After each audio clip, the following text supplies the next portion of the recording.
నమస్తే, welcome to I dream. ఈ రోజు మనతో పాటు ప్రముఖ ఆధ్యాత్మికవేత్త బ్రహ్మశ్రీ శ్రీ వై రాజనంబూద్రి గారు ఉన్నారు. వారితో మాట్లాడదాం. నమస్కారం గురుగారు. నమస్కారం.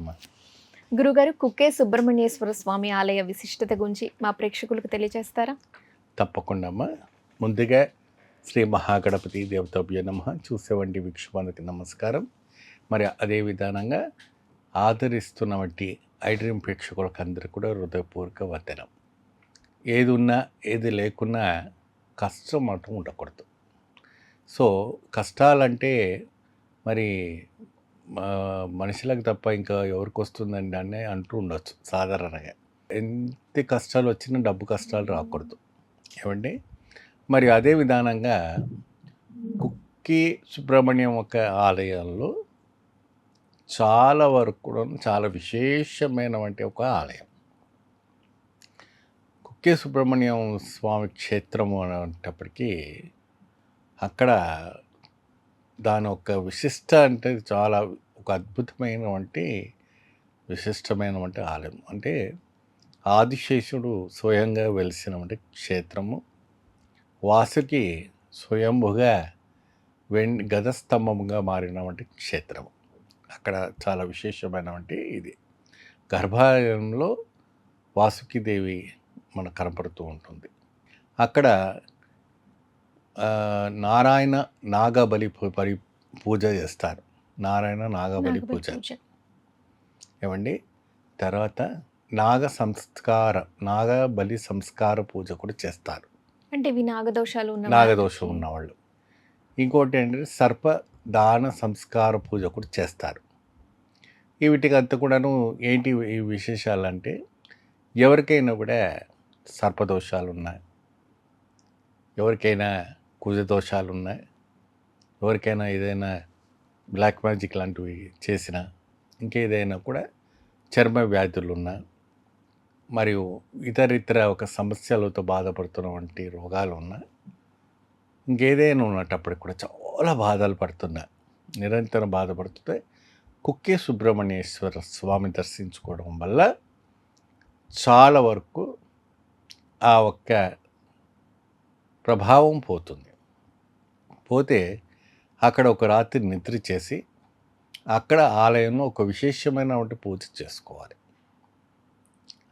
అది ఏం విశేషం పూజ అంటే, మీ యొక్క జాతకంలో ఎటువంటి దోషాలు ఉన్నాయి, మీ యొక్క జాతకంలో ఎటువంటి ప్రభావం ఉంది, ఆ దానిపైన అక్కడ చూసుకొని చేసుకోవాలి. ఇప్పుడు ఒక వ్యక్తి ఉన్నాడు, గురుగారండి నా దగ్గరకు వచ్చాడు, గురుగారండి నాకు ప్రతిరోజు కళల్లో పాములు వస్తున్నాయి, ప్రతిరోజు నాకు ఇట్లా బుస కొడుతున్నట్టు ఉంది ఏమండి. మరి ప్రతిరోజు కూడా నాకు ఏ క్షణమైనా ఎక్కడైనా చూసినా ఏది పట్టుకున్నా పాము పట్టుకున్నట్టుగానే ఉంది, తాడు పట్టుకున్న పాములాగానే కనపడుతుంది.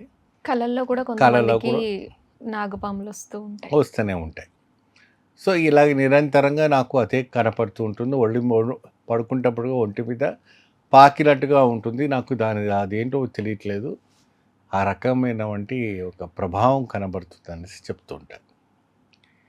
అయితే నేను చెప్పినప్పుడు కుక్కే సుబ్రహ్మణ్యేశ్వర స్వామి మంగళూరులో ఉంటుంది. అక్కడికి వెళ్ళి క్షేత్ర వాసులని సందర్శించి అక్కడ ఉన్నటువంటి అయ్యగారులతో ప్రత్యేకంగా పూజలు చేసుకొని అక్కడ వచ్చేసి నాగ దహన సంస్కార పూజ ఏమండి అక్కడ చాలా విశేషంగా చేస్తారు. అంటే పిండితో తయారు చేసినటువంటి పాముని దహనం చేస్తారు. సర్పదోషం అనేది పోతుందట. గురుగారు, అసలు సర్పదోషాలు అనేవి ఎందుకు వస్తాయండి? ఇది జన్మ నక్షత్రం పైన వస్తుందమ్మా. జన్మ నక్షత్ర దోషం పైన వస్తుంది, పుట్టిన గడియం పైన వస్తుంది. ఎప్పుడైనా అమావాస్య ముందు కానీ, అమావాస్య వెనక కానీ, మరి పున్నమి ముందు కానీ, పున్నమి వెనక కానీ పుట్టినప్పుడు కొన్ని గడియాల వల్ల ఆ ఒక దోషాలు కనపడుతుంటాయి. మరి తర్వాత అర్ధరాత్రులు పుడతారు. జనన మరణము చెప్పి రాదు ఏమండి. ఇప్పుడు నార్మల్ డెలివరీస్ సడన్గా నొప్పులు స్టార్ట్ అయినాయి అనుకోండి, ఏ నక్షత్రంలో పుడతారో మనం టైం చూసుకుంటాం. ఏదో మంచి స్వాతి నక్షత్రంలో పుట్టాలి, తులారాశిలో రావాలని మనం గడియలు రాసుకుంటే మనం రాసుకుంది ఒకటి, బ్రహ్మ రాసింది ఒకటి ఉంటుంది ఏమా. అది ఆపరేషన్ సిజరింగ్ టైం అయితే మనం ఇష్టంగా మన టైంలో మనం తీసుకోవచ్చు చక్కగా. ఆపరేషన్ అయినా కూడా ఒక్కొక్కసారి చెప్పలేము కదా చెప్పలేము, గురువుగారు. అది కూడా చెప్పలేము. చెప్పలేము. టైమింగ్ ఇంకా రాలేదనేసి దాన్ని నొప్పులు పొడిగిస్తారు. రావచ్చు. ఒకవేళ టైం ఒకటి అని ఫిక్స్ చేసుకున్నా నొప్పులు వచ్చి ముందు పుట్టాల్సి ఉంటే పుట్టేయచ్చు. పుట్టేయవచ్చు. దశ తప్పదు, ఎట్లా ఎలా జాతకం తప్పదు. జాతకం తప్పదు, ఎలా ఉంటుందో అలా. సో ఆ విధానమైనటువంటి ప్రభావం అనేది కనపడుతూ ఉంటుంది. సో ముఖ్యంగా ఈ స్వామి క్షేత్రంలో ఇలాంటి ఒక సమస్యలు ఉన్న వాళ్ళందరూ కూడా వెళ్తే బాగుంది. ఇంకోటి ఏంటంటే పొడి పొడి చర్మలు ఉంటుంది, మన సోయాసిస్ అంటుంటారు, మ్మ్. సోడియం అంటుంటారు, బాగా పొట్టు పొట్టు రాలిపోతూ ఉంటుంది. పుట్టుకతోనే కొంతమందికి లేదు, మధ్యలో నుంచి వస్తుందమ్మా. మధ్యలో వస్తుందా? మధ్యలో వస్తుంది. ఇదే కొద్దిగా లోపల ఏదైనా తగ్గిపోయినా, ఏదైనా కాల్షియం అలాంటివి ఏమైనా తగ్గిపోయినా అటువంటి ఉన్నప్పుడు వస్తుంటుంది. చర్మ సంబంధిత వ్యాధుల Yeah. వారికి అది అని సోముడి అంటారు, తెలుగులో సోముడి అంటారు, ఇంగ్లీష్లో స్కిన్ డిజీజ్ అంటారు. దానికి ఎన్ని మందులు వాడుకున్నా రాలేదు, సబ్బు పెట్టి రాసిన బ్లడ్ వస్తూ ఉంటుంది. అలాంటి వ్యాధి ఉన్న వాళ్ళు కూడా ఈ ఒక క్షేత్రంలో వెళ్ళి అక్కడ నదిలో స్నానం చేయాలి. కుక్కే సుబ్రహ్మణ్యేశ్వర స్వామి నదిలో స్నానం చేసి అక్కడ ప్రత్యేకంగా పరోక్షకంగా చాలా వరకు కూడా వాళ్ళు కొన్ని మంత్రాలు తంత్రాల ద్వారా పూజలు చేసి కోనేరు ఉంటుంది, ఆ కోనేరులో స్నానం చేయాలి. ఆ కోనేరులో స్నానం చేసిన తర్వాత తడిగుడ్డతో ఇట్లా అక్కడ వాళ్ళు 11 రోజులు నిద్ర చేయండి, 21 రోజు నిద్ర చాక ఒక సత్రంలాగా ఉంటుంది, మీకు అన్ని వసతులు ఉంటాయి ఏమా. మన సర్పముతో వెండి పాము ఉంటుంది కదమ్మా, వెండి పాము కానీ తర్వాత రాగి కానీ అలాంటివన్నీ ఉంటాయి కదా, అవన్నీ ఏం చేస్తారంటే అక్కడ పెట్టుకొని పడుకొని నిద్రించాలి. తల దగ్గర కానీ అక్కడ నిద్రిస్తే అది ఎప్పుడైతే 11 రోజులు అయిపోయిన తర్వాత ఆ వెండి దాన్ని ఉండిలో వేసేస్తారు. అక్కడ కొన్ని నియమాలు నిబంధనలు ఉన్నాయి. మేము అక్కడ నిద్రించలేము, అక్కడ ఉండలేము అనుకోండి, మీరు ఏం చేస్తారంటే మీరు ఇంటికి తిరిగి తీసుకొచ్చేసి ఆ ఇంట్లో చేసింది మన రావడం పోవడం కష్టం అవుతుంది. మళ్ళీ 11 రోజులు నిద్ర చేసి మన తర్వాత కుక్కి సుబ్రహ్మణ్యం ఇలాంటి రావడం పోవడం చాలా డిస్టర్బెన్స్ అని అవుతూ ఉంటుంది.